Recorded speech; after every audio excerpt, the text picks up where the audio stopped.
Hello friends, insurance technical पर आपका बहुत बहुत स्वागत है। यहाँ आपको मिलती है सिर्फ और सिर्फ इंश्योरेंस की जानकारी इंश्योरेंस प्रोफेशनल के द्वारा, वह भी बिल्कुल आसान भाषा में। इस वीडियो में हम IRDA के एनुअल रिपोर्ट को और दूसरे अन्य महत्वपूर्ण तथ्यों को एनालाइज करके टर्म इंश्योरेंस के लिए top 3 to 5 company find out करने वाले हैं। इसके लिए हम IRDAI के फाइनेंशियल ईयर 2021-22 के एनुअल रिपोर्ट को रेफर करेंगे, जिसे IRDAI ने 23 दिसंबर 2022 को अपने वेबसाइट पर अपलोड किया है। और साथ में IRDAI के पिछले 8 साल के एनुअल रिपोर्ट के डेटा को भी रेफर करेंगे। हम टॉप 3 to 5 कंपनियों को फाइंड आउट करेंगे कुछ महत्वपूर्ण तथ्यों के आधार पर, जो कि इस प्रकार है। सबसे पहले, numbers of claims handled by insurance company, claim settlement ratio of last year, claim settlement ratio of last 8 years, amount settlement ratio of last year, amount settlement ratio of last 8 years, claim rejection ratio of last year, solvency margin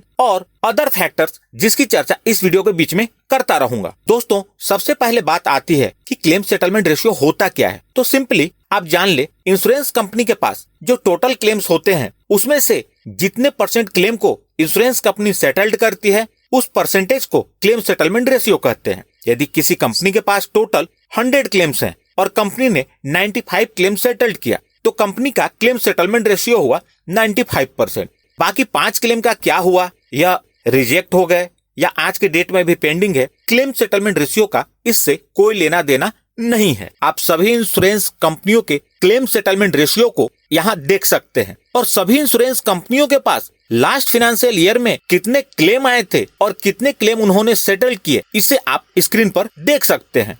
अब यहाँ पर हम सिर्फ उन कंपनियों को देखेंगे जिन्होंने लास्ट ईयर 4000 से ज्यादा क्लेम हैंडल किए हैं, यानी कि जिनके पास 4000 से ज्यादा क्लेम आए थे। यहाँ पर हम उन कंपनियों को बाहर करेंगे जिनके पास 4000 से कम क्लेम आए थे। इसका मुख्य कारण यह है कि जिस कंपनी के पास ज्यादा क्लेम आए हैं, उन्होंने ज्यादा क्लेम हैंडल किए हैं, इससे उनके क्लेम को सेटल करने के स्ट्रेंथ का पता चलता है। यहाँ पर 10 कंपनियां ऐसी हैं जिनके पास लगभग 4000 से कम क्लेम आए थे, तो उनको अपनी लिस्ट से हम बाहर करेंगे। अब अपने पास 14 कंपनियां बचती हैं, जो कि इस प्रकार है। अब इन 14 कंपनियों में से उन कंपनियों को हम बाहर करेंगे जिनका claim settlement ratio last year 98% से कम है। यहाँ पर ICICI prudential, India first, PNB MetLife, SBI life और श्रीराम का क्लेम सेटलमेंट रेशियो 98% से कम है, तो इन्हें हम बाहर करेंगे। अब हमारे पास 9 कंपनियां बचती हैं। यदि सिर्फ इस ईयर के डेटा को देखें तो 4 कंपनियां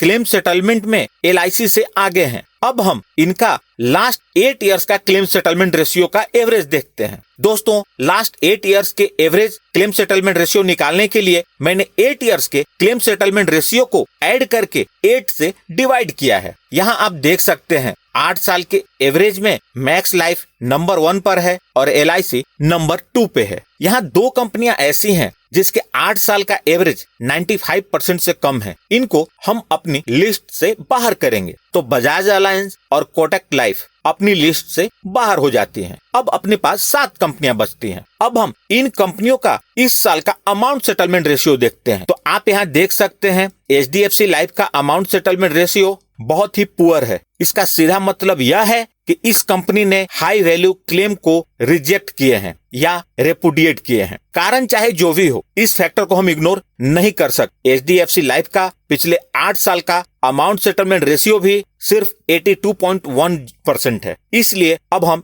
HDFC लाइफ को अपनी लिस्ट से बाहर करेंगे। दोस्तों, अपनी लिस्ट में रिलायंस लाइफ एक ऐसी कंपनी है जिसकी पेरेंट कंपनी रिलायंस कैपिटल की फाइनेंशियल कंडीशन उतनी अच्छी नहीं है और इसकी फाइनेंशियल रीस्ट्रक्चरिंग पर लंबे समय से काम चल रहा है। तो फिलहाल इस कंपनी से नए लोगों को प्रोडक्ट परचेज करने की सलाह हम नहीं दे सकते, इसलिए हम इसे बाहर करेंगे। एक्साइड लाइफ काफी अच्छा कर रही थी, लेकिन यह कंपनी 2022 में HDFC के साथ मर्ज हो गई है, तो यह कंपनी ऑटोमेटिक अपनी लिस्ट से बाहर हो जाती है। अब हमारे पास 4 कंपनियां बचती हैं। हमारी रिकमेंडेशन यही रहेगी कि आप इन 4 कंपनियों से ही टर्म इंश्योरेंस की पॉलिसी लें। आइए अब हम इन कंपनियों का वर्तमान में प्रीमियम क्या है उसे देखते हैं। इसके लिए हम बीमा धारक की उम्र 35 वर्ष कंसीडर करते हैं, पॉलिसी पीरियड 30 वर्ष कंसीडर करते हैं और सम इंश्योर्ड 1 करोड़ कंसीडर करते हैं। तो नॉन स्मोकर का प्रीमियम क्या होगा इसे देखते हैं। तो आप यहाँ इन कंपनियों का प्रीमियम देख सकते हैं। LIC का प्रीमियम काफी ज्यादा है, तो आप इन 3 प्राइवेट कंपनियों को कंसीडर कर सकते हैं।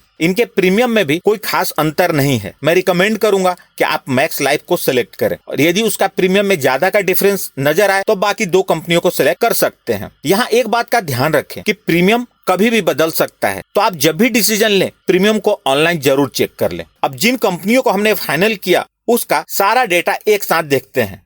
यहाँ पर मैंने claim settlement ratio, amount settlement ratio, claim rejection ratio, claim settlement ratio of last year और सॉल्वेंसी मार्जिन, इन सबको यहाँ पर एक साथ दे दिया है। दोस्तों, इस वीडियो को बनाने में मैंने काफी रिसर्च और मेहनत किया है, तो मेरी इस मेहनत के लिए एक लाइक तो बनता है। तो प्लीज इस वीडियो को लाइक कर दें और मुझे प्रोत्साहित जरूर करें। और यदि आपका कोई नॉन पॉलिसी लेने की सोच रहे हो तो उनके साथ इस वीडियो को जरूर शेयर करें। दोस्तों, इस वीडियो का जो एनालिसिस है वो मेरा पर्सनल एनालिसिस है, जो मैंने न्यूट्रल होकर किया है। यदि आप मेरे से सहमत हैं तो कमेंट बॉक्स में एग्रीड लिखें, और आपको इस वीडियो में क्या अच्छा लगा कमेंट करके जरूर बताएं। यदि आपकी राय अलग है तो कमेंट बॉक्स में अपनी राय जरूर व्यक्त करें। यदि आपको लगता है कि कुछ और पहलुओं को भी कंसीडर करना चाहिए तो उसे भी कमेंट बॉक्स में लिखें, मैं उसे अगली वीडियो में कंसीडर जरूर करूंगा। यदि आप टर्म इंश्योरेंस पॉलिसी लेने का प्लान कर रहे हैं तो आप मेरी best term insurance for you की वीडियो जरूर देखें। यकीन मानिए, आपने कितनी भी रिसर्च कर ली हो और इन्फॉर्मेशन एक साथ जमा कर ली हो,